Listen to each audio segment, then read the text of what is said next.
Sabe como um país consegue ir de um simples sonho a lançar foguetes de verdade para a órbita? É uma história e tanto. Hoje a gente vai mergulhar fundo em como o Brasil, partindo do zero, construiu uma indústria aeroespacial que é referência no mundo. E olha, é uma saga de décadas, viu? E tudo mesmo, começou com uma única frase. É exatamente aqui que tudo começa. Pensem bem. 1918. A aviação ainda estava, sei lá, a dar os primeiros passos no mundo inteiro. E o nosso pai da aviação, o Santos Dumont, já tinha essa visão para o Brasil. Isto aqui não era só um desejo vago, não.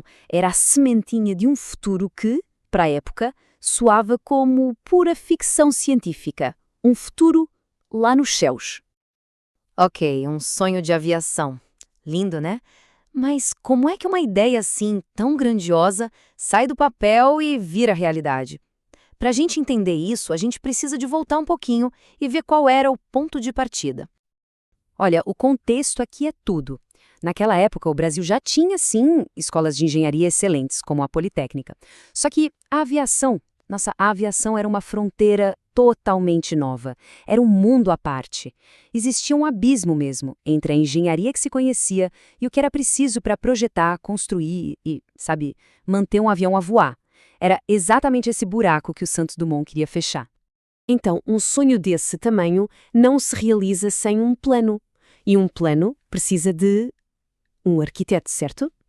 É exatamente agora que entra em cena a figura central, a pessoa que pegou essa visão do Santos Dumont e começou a transformá-la em algo, digamos, palpável.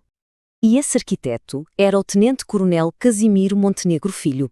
Vejam bem, durante a Segunda Guerra Mundial ficou claro que o Brasil precisava de ter a sua própria base técnica de aviação. Era uma questão estratégica.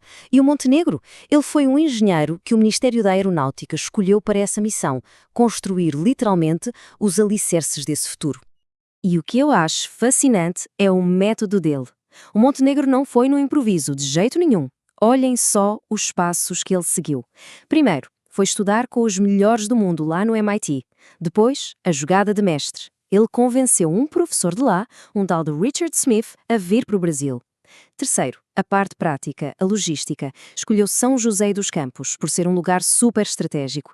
E por último, ele amarrou tudo isso numa proposta formal, o que ficou conhecido como Plano Smith. Basicamente, a planta do futuro. Uma estratégia assim, brilhante e super metódica. Certo, plano na mão. Agora era hora de construir a base, de pôr a mão na massa, colocar os tijolos. A pergunta é, como é que um simples documento virou as instituições que hoje são o alicerce de toda a indústria aeroespacial do Brasil? O primeiro grande pilar foi o CTA, o Centro Técnico de Aeronáutica. Para a gente entender fácil, é como se fosse a grande organização mãe, sabe? O campus onde tudo ia acontecer. E a inspiração para isso veio de um modelo americano que já era um sucesso, um lugar que juntava pesquisa de ponta com o ensino superior. E ali dentro do CTA nasceu a joia da coroa, o ITA, o Instituto Tecnológico de Aeronáutica. O conceito era revolucionário para o Brasil daquela época. Imaginem, uma universidade de elite, no modelo do MIT, totalmente de graça para os estudantes, com um único objetivo: formar os cérebros que o país precisava. Era literalmente o motor de talentos do projeto todo. E esta linha do tempo aqui deixa bem claro, nada aconteceu do dia para a noite. Deem uma olhada. Em 46 era só uma comissão, só papel. Em 48 as obras começam de facto. E só em 54, quase 10 anos depois, é que a primeira turma de engenheiros se forma. Foi um processo longo, super meticuloso, mas sempre com um objetivo muito claro em vista. Ok, de aviões a foguetes. A base estava pronta, os primeiros engenheiros formados. Agora vinha a prova de fogo. Era hora de transformar toda aquela teoria em máquinas que voassem de verdade.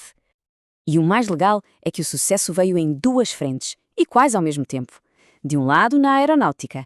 Em 1968, o avião Bandeirantes, inteiramente projetado aqui no Brasil, faz o seu primeiro voo. Isso foi um marco. Provou que o país tinha capacidade. Mas a ambição não parava por aí, não. Do outro lado, olhando para o espaço, um ano antes, em 67, o primeiro foguete Sonda 1 já tinha sido lançado com sucesso. Isso mostrava que o Brasil também estava de olho lá em cima. E aí, a gente chega a 1969. E esse ano é fundamental.